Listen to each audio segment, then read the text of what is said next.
once again legitimize herself as pound for pound one of the best female fighters on the planet.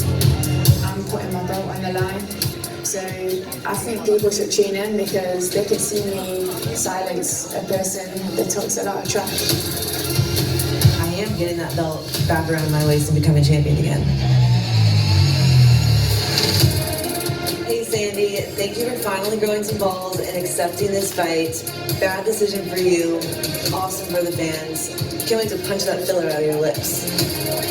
She's talking like this is a TV reality show. It's not a TV reality show. She needs to wake up. She needs to shut up. Now you've got yourself until 5, so I will see you September 27th and treat you all. This fight is absolutely going to be a war.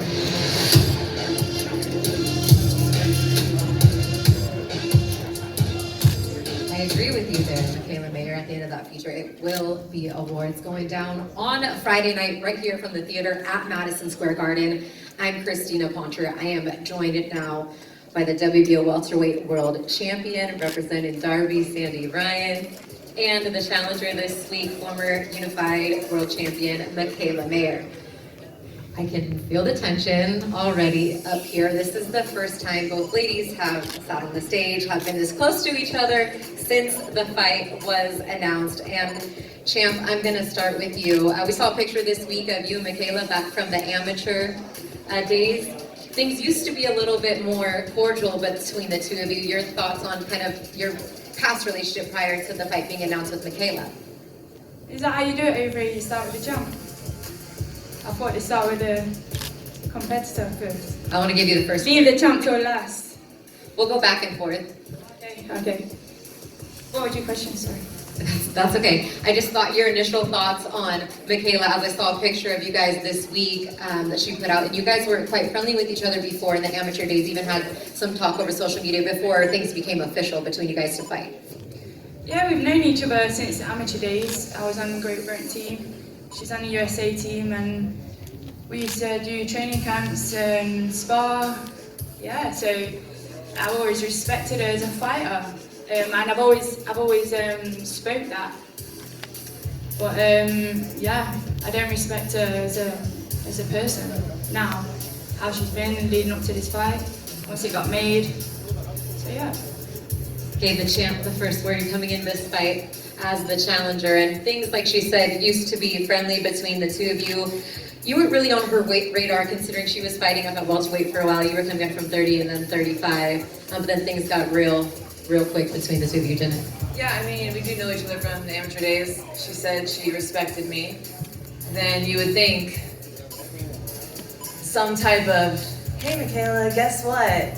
I'm coming to train in America at your gym with your coaches and your team. Like, aren't you excited? None of that happened.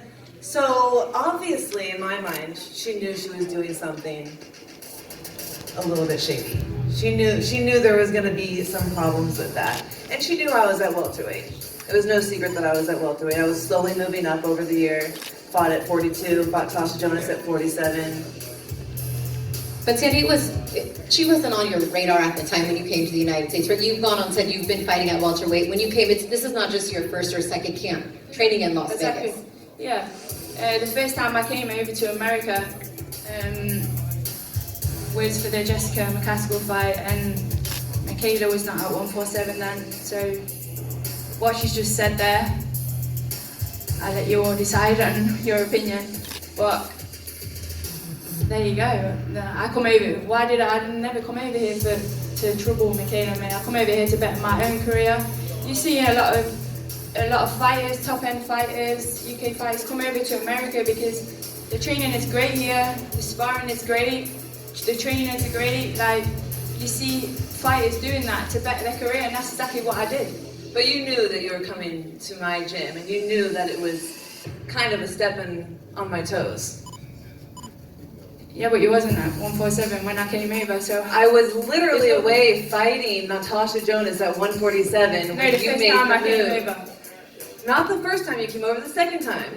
When you moved there, when you came over to fight. Yeah, I came when over. you officially came there. You knew... Okay. 1 second. Here she goes with a yapping. Message from Sandy. Yeah. Secondly, sorry I didn't reach out before, but I should have spoke to you out of respect. Firstly, after asking Kay to train me, as in reality, I'm coming into your territory. So don't try and backtrack now. Just be straight up. You did what you had to do. Fight it. Just own it. Okay. Just own it. Because Kate Own it. Because Kay and Flick, they're brothers. They're a team. Yes, that's what I've been saying. Has the whole Flick ever time. been in your corner? Has Flick ever been in your corner? No, it's not Have you about ever paid Flick. that? You're not here for Flick. You didn't come all the way from the UK for T-shirt boy Flick. Flick's never fucking coached a day in his life. He's never even put on the gloves. You hang for Kay. Hey, what did we do in my last fight? With Flick in my corner. And Coach Kay in your corner. We all saw He wasn't in my it, corner. baby. He wasn't even on the campus. He was warming you up in the freaking dressing room. We all saw this. Just own it. Own it. Thank you. Tell him Next own question. When Mikaela did come on your radar, you're the champion. You kind of have your choice as to who you want to fight, unless it's a mandatory type situation. I know the first time this fight came around, maybe wasn't of interest to you. What made this like, okay, yeah, let's do this now. Let's come to New York City. I'll fight Mikaela. What changed your mind? Because the offer was better, and you know me, I've said yes to every fight in my career. So, and I've been over here once before, and I'm doing it again. So I'm not shy to it, and I'm up for challenges, and I'm ready to go. Yeah. And for you, Mikaela, I know you kind of circled there, then thought maybe you would be able to run back the Natasha Jonas rematch, and then Chantel Cameron's name came around. When you got the call back that it was going to be this fight, she accepted the terms. As she said, she hasn't ducked anybody in her career. I'm sure that you were more than excited for the opportunity, not only to fight back here in the States, but to actually get to challenge for a world title again. Yeah, I held off for a while, hoping for that rematch with Jonas. She was on board for it, but Boxer couldn't secure that date. So I tried holding out, didn't work. So obviously I called my manager and I said, all right, let's go after the champs, send Sandy an offer. They turned down the first offer, no counter offer, no nothing. So I honestly didn't expect for this to happen. But thanks to Top Rank, they pulled everything together and did what they do best, and we got this fight made. So, and exactly the fight that I wanted, the fight that I wanted, and the fight that I made, because this fight would not be happening if I would have just stayed under the same banner. We all trained at the same gym. Oh, you're with Flick, I'm with Kay. Even though they're all a team, we're all doing things together. I knew that wasn't going to work. And I knew that this was a fight that I wanted to make happen, and I had to leave in order to make this fight happen. So ultimately, I got what I wanted. It all worked out for the best. And what you wanted was a new voice in the corner. Enter Kofi Chantua. How much of an influence has he been on you in just a short amount of time? You work with champions, especially at this point in the career. They're going to make huge differences, at least that's what a lot of people say in one fight camp, but really you do feel like he's improved you and you've learned new things even at this point that you didn't have before. Yeah, this was all really a blessing in disguise. Like, I should thank Sandy, honestly, because I had to reroute everything, and I feel like I'm in a better position for it. I have Kofi Chantua in my corner, who I'm extremely happy with. And you say you can't learn so much at this stage in your career, but that's not true for me. I always feel like I'm growing and getting better, and we put in some good months together, so I'm excited to go out there and just show that, but also show that, like, I'm still coming off one of the best fights of my career against Tasha Jonas. Like, I'm not going anywhere. I'm literally in my prime and getting better and better every day. So that's why I want to go out there and show on Friday night, and I want you to see the best version of Mikaela May you've ever seen. And for you, champ, getting better and better is all you've been able to do under the tutelage of Flick and training out here in Las Vegas. You talked about the heat, you talked about the sparring, you talked about leveling up, becoming a world champion, and adding his voice to your corner. Getting that stoppage in that last fight against Trey Harper was quite impressive.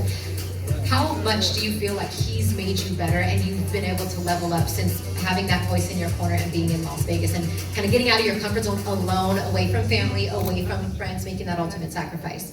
Yeah, exactly that. I feel great. Me and Flick, we gel, we click. You'll see it on camera. And I'm really happy. We've had a great camp. I feel great. Yeah, I'm good. I'm still. And just to make everything clear, Kay Karoma is or is not working your corner on fight night? No, he's not in my corner. Okay, so we have that part settled. Came down to it, where is he? Exactly, you should feel stupid. I don't know. Give him a call. I don't know where he is. That's sad. Sad, you moved all the way out here, now you don't even know where he is. My trainer's right there. My G. Sandy, at this point in your career against Mikaela Mayer, obviously not the result you wanted last time you were here in the United States in a fight that a lot of people watching really know what happened. You have an opportunity to kind of right that wrong here in the States. Kind of similar cards have been dealt to her in her last couple of fights over in the UK. And you were fair in saying you thought that she won the last fight against Natasha Jonas. So with your opportunity here, what needs to happen skill-wise? I mean, we know the drama and everything like that, but all the drama, everything trainers, like you're two badass women. You're two great fighters. And technically speaking, you know, you expect this to be a really come forward, exciting fight between two skilled fighters. Exactly that. Cut all the BS talk. There's two great women fighters up here fighting, headlining at Madison Square Garden, and don't get much bigger than that for women's boxing. You know? So I'm excited to come and perform for you all and get a decision this time in America, and I'll make sure of that because I know what I've got to do. Yeah, you said that you have to kind of fight with the aggression and make it very clear from the opening bell so that there's no doubt in any of the judges' minds that you should walk out of here still the champion, from really pillar to post for as long as it lasts. Yeah, of course, look, I'm confident in whatever way or however way the fight goes, whether she wants to fight, whether she wants to box. I believe I'm better in both departments, so we'll see fight night. And for you, Mikaela, I mean, stylistically wise, similar height, similar reach. This is your second fight officially at 47. You fought Jonas at 47. You made your way up from 35. You did have a fight at a catch weight at 142. So it's been a gradual move for you. It's not like you're coming in here being shocked the first time against a true 47-pounder. Skills-wise, what should the fans expect to see between the two of you? Because I know at the end of the day, you still respect your ability as a fighter in the ring and what she brings for amateur pedigree, etc. Yeah, I don't chase down fighters that I think suck. You know, that's never been me. I've always been the type of fighter that goes after the best, challenges myself, and wants to put on the fights that fans want to see. So I obviously respect her in that regard. But I'm glad she feels like she's better and she's gonna win. Like, that's what's gonna make for a good fight. But I know I'm better in every area of the ring. I have more experience, and this is my fight. This is my fight 100%. So I'm gonna go in there and do everything that we've been working on, and I'm fully confident. And tune in, because if you know both me and Sandy's style, we do both have a tendency to go forward. Like, we're not gonna be running in circles around the ring. So you're gonna get us going forward at some point in this fight, and it's gonna be exciting for sure. Is this a must-win fight for Mikaela Mayer at this point in your career? Every fight is a must-win fight for me. And you know, I'm not gonna let boxing, this narrative that boxing has come up with, that, oh, you caught a loss or two and, you know, you're out of here, we want to shun you.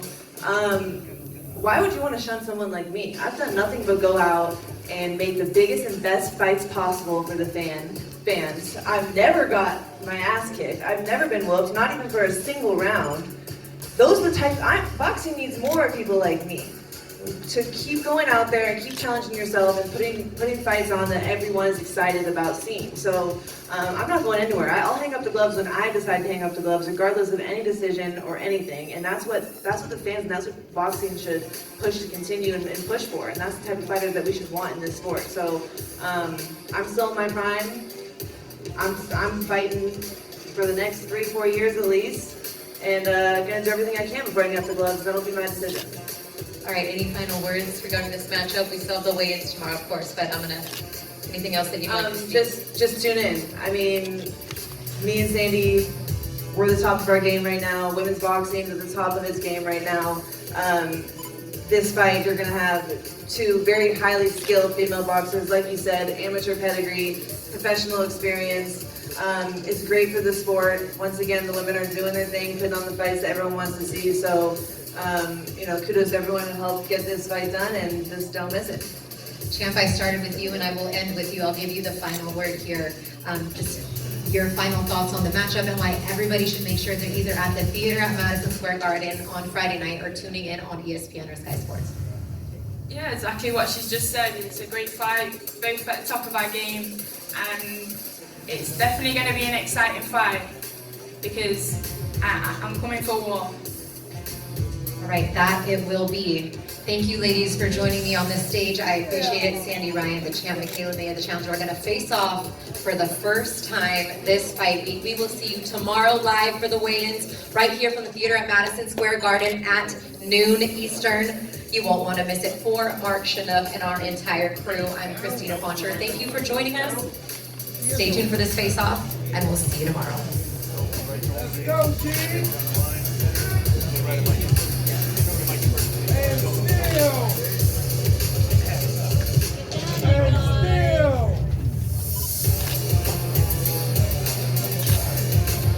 Let's go, G! We ain't playing, baby. We ain't playing. Let's go, G! And still! The real 147. Yeah!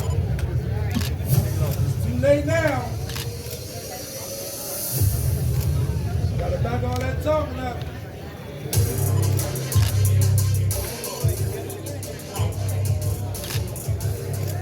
Let's go, baby. Guard be queen. Yeah. Keep it cool, champ. Keep it cool. Mike, you good? Yeah, good. Yeah. We'll see you Friday. We'll see you Friday. You go, Mikey? All right, ladies.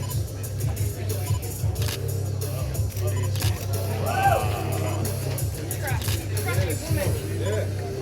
Definitely gotta back that up. Good.